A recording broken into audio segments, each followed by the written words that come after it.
नमस्कार विद्यार्थी मित्र हो. आपण इयत्ता 12वीच्या भूगोल अभ्यासक्रमाच्या अनुषंगानं अभ्यास करत असताना पहिल्या प्रकरणाचा अभ्यास केला, लोकसंख्या भाग 1. आजच्या या भागामध्ये आपण आपल्या अभ्यासक्रमातील असणारं जे काही दुसरं प्रकरण आहे लोकसंख्येचं, त्या लोकसंख्येच्या दुसऱ्या प्रकरणाचा म्हणजे भाग 2चा आज काही भाग विचारात घेणार आहोत. पहिल्या भागाचा विचार करत असताना एक बाब आपल्या लक्षामध्ये आली होती, ती अशी की लोकसंख्या ही एक साधन संपत्ती आहे, ते एक संसाधन आहे. आणि हे संसाधन, ही साधन संपत्ती का आहे, त्याचं कारण पाहत असताना आपल्या लक्षामध्ये येतं की जसं कोणत्याही प्रदेशाचा विकास होण्यासाठी वेगवेगळ्या प्रकारची साधन संपत्ती आवश्यक असते, त्याचप्रमाणे त्या प्रदेशाचा विकास घडून येण्यासाठी फक्त साधन संपत्तीची उपलब्धता महत्त्वाची ठरत नाही, तर त्याचबरोबर त्या ठिकाणी असणारी लोकसंख्या ही एक साधन संपत्ती असावी लागते. कारण लोकसंख्येच्या अंगी असणारी शारीरिक क्षमता, तिच्या अंगी असणारं बौद्धिक कौशल्य, या दोन्ही गोष्टीच्या आधारावर लोकसंख्या अर्थात मानव त्या ठिकाणच्या साधन संपत्तीचा विकास घडवून आणतो, म्हणजेच त्या प्रदेशाचा विकास घडून येतो. म्हणून लोकसंख्या ही एक साधन संपत्ती आहे, ते एक संसाधन आहे. आता हे संसाधन त्या प्रदेशाचा विकास घडवून आणतं. थोडक्यात आपल्याला असं म्हणता येईल की केवळ साधन संपत्तीची, इतर संसाधनाची उपलब्धता असून चालत नाही, तर त्याचबरोबर मानवी संसाधनाचाही या ठिकाणी भाग महत्त्वाचा ठरतो. आता हे मानवी संसाधन पाहत असताना आपणाला लोकसंख्येची काही गुणवैशिष्ट्ये विचारात घ्यावी लागतात आणि या गुणवैशिष्ट्यांच्या आधारावर लोकसंख्येचा अभ्यास करावा लागतो. त्यामध्ये वयोरचना आहे, लिंग गुणोत्तर आहे किंवा त्यालाच स्त्री पुरुष प्रमाण म्हटलं जातं, याशिवाय साक्षरता आहे. या सर्व गुणवैशिष्ट्यांच्या आधारावर लोकसंख्येचा अभ्यास केल्यानंतर इतर बाबी स्पष्ट होतात. आपण लोकसंख्येचे घटक विचारात घेऊ. या लोकसंख्येच्या घटकामधला पहिला घटक आणि तो आहे वयोरचना. व्यक्तीच्या जन्मापासून मृत्यूपर्यंतचा काळ म्हणजे व्यक्तीचं वय. जन्मापासून मृत्यूपर्यंत जीवन जगत असताना व्यक्ती विविध वयोगटातून पुढे जाते. जशी व्यक्ती या वयोगटातून पुढे जाते, तशीच ही सर्व जगाची असणारी लोकसंख्या ही त्या त्या वयोगटातून वयानुसार पुढे जात असते आणि मग त्या वयाचे काही गट पडतात.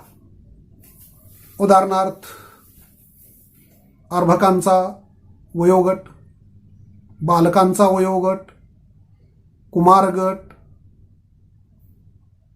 प्रौढ गट, वृद्धांचा वयोगट, अशा विविध वयोगटातून ही लोकसंख्या पुढे जात असते. आणि मग या वयाला अनुसरून लोकसंख्येचा जो अभ्यास केला जातो त्या लोकसंख्येच्या अभ्यासाला वयोगट रचनेचा अभ्यास म्हणतात. आता हा वयोगट रचनेचा अभ्यास करत असताना जगातील लोकसंख्येमध्ये या प्रत्येक वयोगटामध्ये असणारी लोकसंख्या कमी जास्त असते.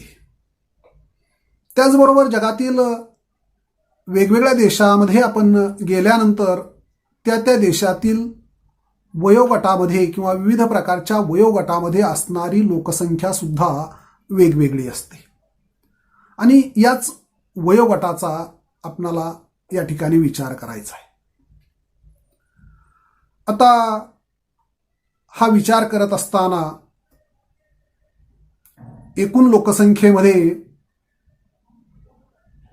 असणारे पुरुष, असणाऱ्या स्त्रिया आणि त्यानुसार आलेखाद्वारे वयोगट रचनेचे आलेख तयार केले जातात आणि या आलेखांनाच लोकसंख्येचे मनोरे म्हणून ओळखलं जातं.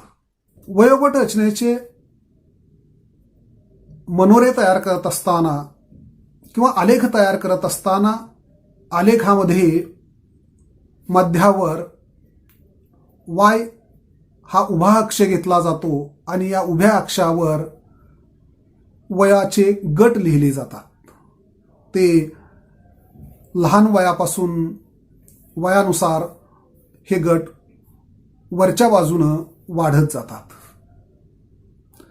तर तळाला असणाऱ्या अक्षावर, त्याला आपण एक्स अक्ष म्हणू, या एक्स अक्षावर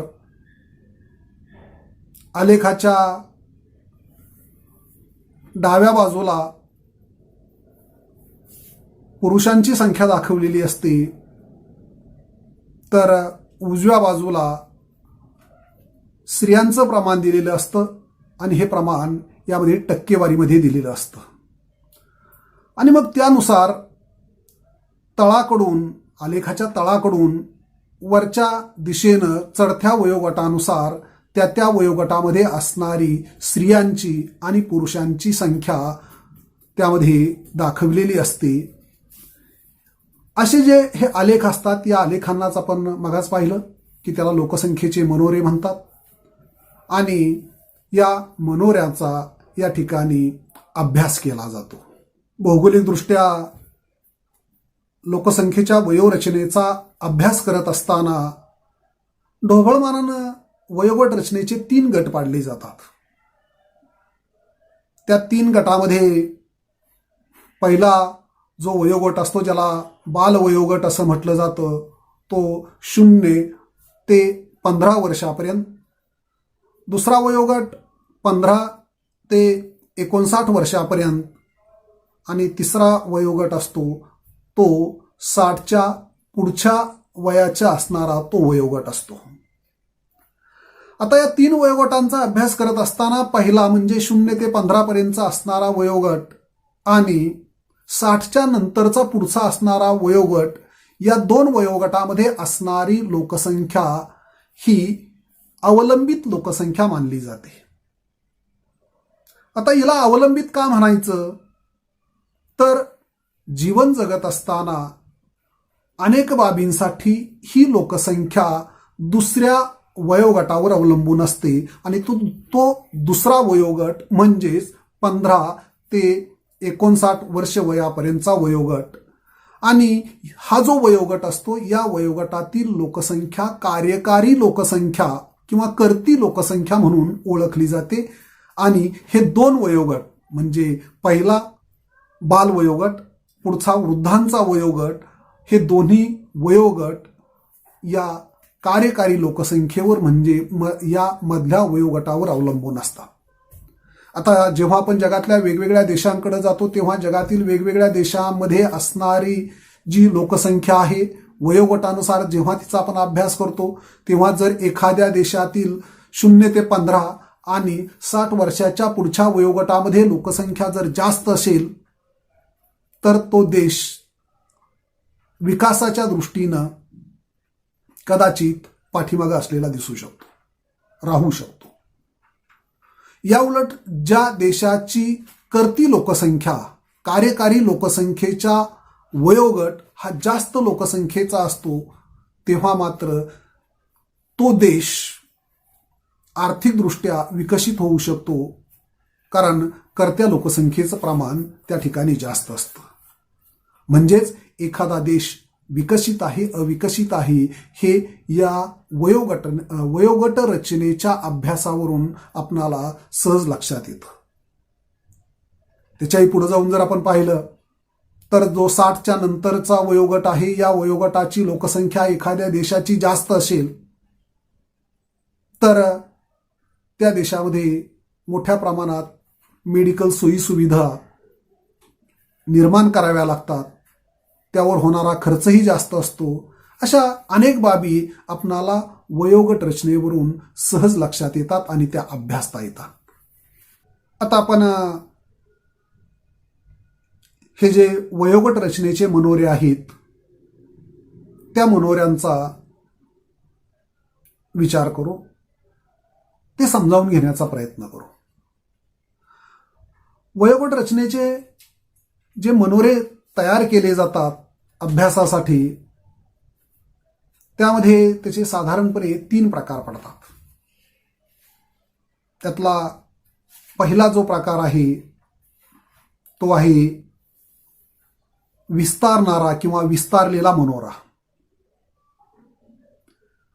त्यानंतर मनोऱ्याचा दुसरा जो प्रकार आहे संकोचणारा मनोरा, आणि मनोऱ्याचा तिसरा जो प्रकार आहे तो आहे स्थिरावलेला मनोरा. त्यातला पहिला विस्तारणारा किंवा विस्तारलेला मनोरा, सोबतच्या आकृतीत जर आपण पाहिलं तर या आकृतीवरनं, या मनोऱ्यावरनं आपल्या असं लक्षामध्ये येतं की तळाकडे म्हणजेच लहान वयोगटाकडे स्त्रिया आणि पुरुष या दोन्हींची संख्या जास्त असलेली आपणास दिसून येते. आणि जसजसं आपण वाढत्या वयोगटानुसार वर जातो तसतसं त्या वयोगटामध्ये असणारी लोकसंख्या, त्या लोकसंख्येची टक्केवारी, प्रमाण कमी कमी होत असताना आपणास दिसून येतं. म्हणजेच हा मनोरा वरच्या दिशेनं निमुळता होत गेलेला आपणास दिसून येतो. यावरून असं लक्षात येतं की यामध्ये जन्म आणि मृत्यू या दोन्हीचंही प्रमाण जास्त असलेलं आपणास दिसून येतं.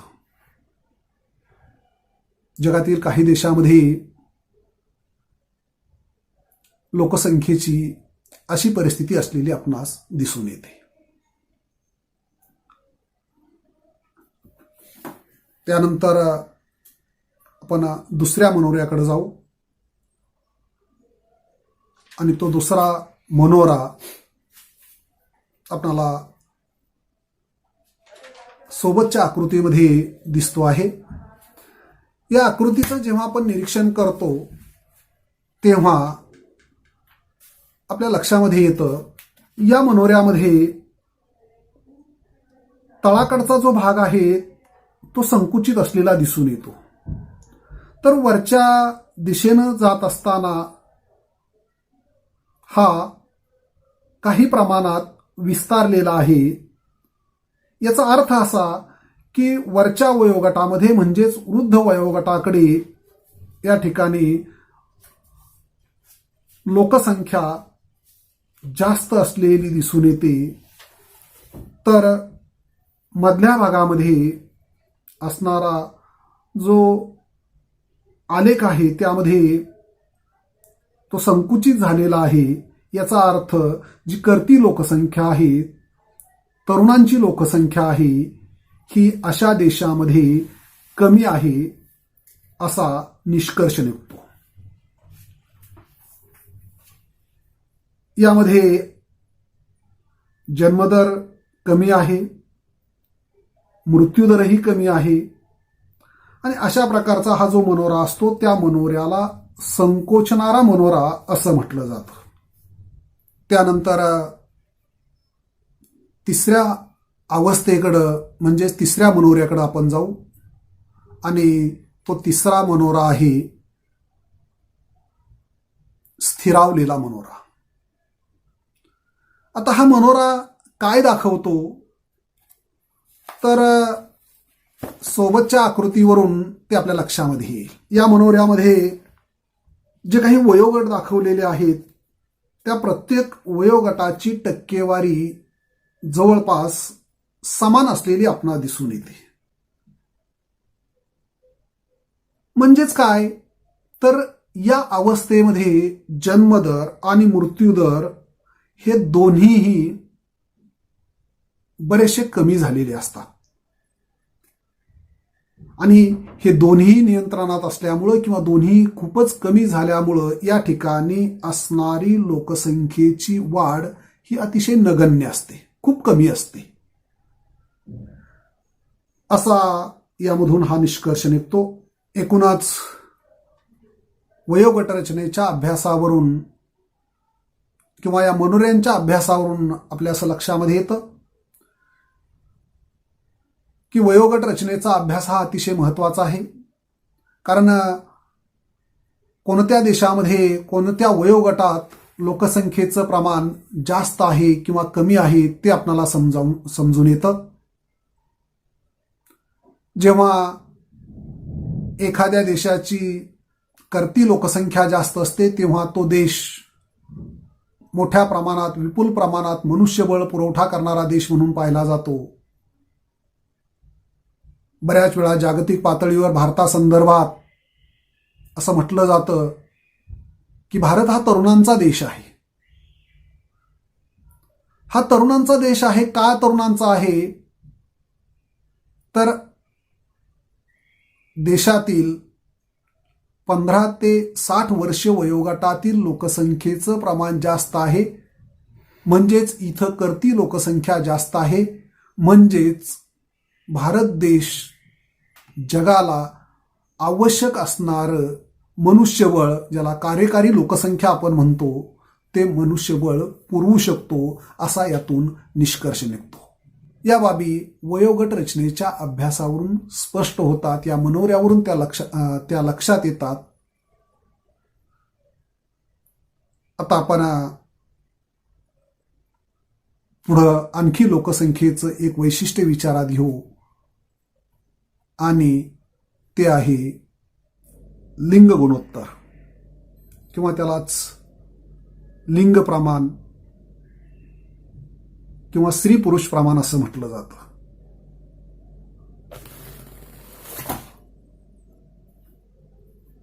आता आपण लोकसंख्येच्या मनोऱ्यामध्ये वयोगटानुसार असणारं स्त्री पुरुष प्रमाण पाहिलं. या स्त्री पुरुष प्रमाणाचा म्हणजेच लिंग रचनेचा आपणाला या ठिकाणी अभ्यास करायचा आहे. आता हे लिंग गुणोत्तर काय आहे तर सर्वसाधारणपणे एखाद्या प्रदेशामध्ये दर 1000 पुरुषांमागं असणारी जी काही स्त्रियांची संख्या आहे त्याला लिंग गुणोत्तर, लिंग रचना असं म्हटलं जातं. आणि त्या प्रदेशामध्ये असणारी स्त्रियांची संख्या म्हणजेच लिंग गुणोत्तर काढण्यासाठी एका सूत्राचा वापर केला जातो. ते सूत्र आहे लिंग गुणोत्तर बरोबर त्यांची एकूण संख्या भागिले त्या प्रदेशातील पुरुषांची एकूण संख्या गुणिले 1000. म्हणजेच लिंग गुणोत्तर काढत असताना ते दर 1000 काढली जाते. म्हणजे एखाद्या प्रदेशात 1000 पुरुषांमागे सरासरी किती स्त्रिया आहेत ते प्रमाण काढलं जातं. जागतिक पातळीवर जेव्हा आपण हे प्रमाण विचारात घेतो तेव्हा ते प्रमाण कमी जास्त आढळतं. या अभ्यासावरून आपणाला त्या त्या देशातील असणारी स्त्रियांची सामाजिक, आर्थिक किंवा आरोग्यविषयक असणारी स्थिती काय असू शकते याचा अभ्यास करता येतो. सर्वसाधारणपणे जागतिक लिंग गुणोत्तर जेव्हा आपण विचारात घेतो तेव्हा जागतिक पातळीवर दर 1000 पुरुषांमागे असणारी जी स्त्रियांची संख्या आहे 990. म्हणजेच जगामध्ये लिंग गुणोत्तर 990 एवढं आहे. आता हे असं जरी आपल्याला दिसत असलं तरी जेव्हा आपण खंडानुसार, देशानुसार, प्रदेशानुसार वेगवेगळ्या प्रदेशात जातो तेव्हा मात्र आपणाला हे लिंग गुणोत्तर अतिशय विषम स्वरूपाचं असलेलं दिसून येतं. एकीकडं जगातील जो काही प्रगत भाग आहे, प्रगत देश आहेत, त्यामध्ये लिंग गुणोत्तर जास्त आहे, म्हणजे स्त्रियांची संख्या जास्त आढळते. याउलट जे अविकसित देश आहेत, विकसनशील देश आहेत, अशा देशामध्ये मात्र स्त्रियांची संख्या ही खूपच कमी असलेली दिसून येते. म्हणजेच तिचं असणारं दर 1000 प्रमाण कमी आहे. जगातील रशिया, युक्रेन या देशांमध्ये लिंग गुणोत्तराचं प्रमाण हे जास्त असलेलं दिसून येतं. या देशामध्ये दर 1000 पुरुषांमागे असणारी स्त्रियांची संख्या ही 1000पेक्षाही जास्त आढळते. साधारणपणे हे प्रमाण 1162 इतकं असलेलं दिसून येतं. म्हणजे इथं 1000 पुरुषांमागं जवळपास 1162 इतक्या स्त्रिया आहेत. तर जगामध्ये संयुक्त अरब अमिरात या देशामध्ये लिंग गुणोत्तराचं प्रमाण हे सर्वात कमी असलेलं दिसून येतं. या देशामध्ये दर 1000 पुरुषांमागं असणारी स्त्रियांची संख्या ही फक्त 667 एवढी आहे. म्हणजेच ती खूपच कमी आहे. दुसरीकडं आशिया खंडातील चीन, भारत, पाकिस्तान, अफगाणिस्तान या देशातही लिंग गुणोत्तर खूपच कमी असलेलं दिसून येतं. खंडावार जेव्हा विचार करतो आपण तेव्हा खंडानुसार विचार करत असताना जगात आशिया खंडाचं लिंग गुणोत्तर हे सर्वात कमी असलेलं दिसून येतं. एकूणच वयोगट रचनेवरून व लिंग गुणोत्तराच्या अभ्यासावरून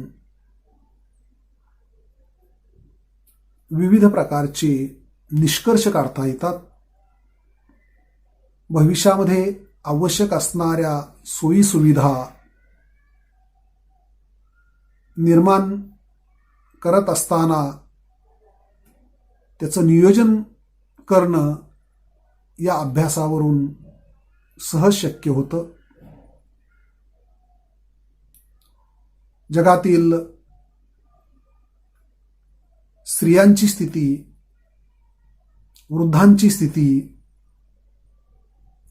त्यांची संख्या कशी आहे त्यावरून भविष्यात त्यांच्यासाठी करावं लागणारं नियोजन, कार्यवाही करणं शक्य होतं. आणि म्हणून लोकसंख्येमध्ये वयोरचना व लिंग गुणोत्तराचा अभ्यास महत्त्वाचा ठरतो.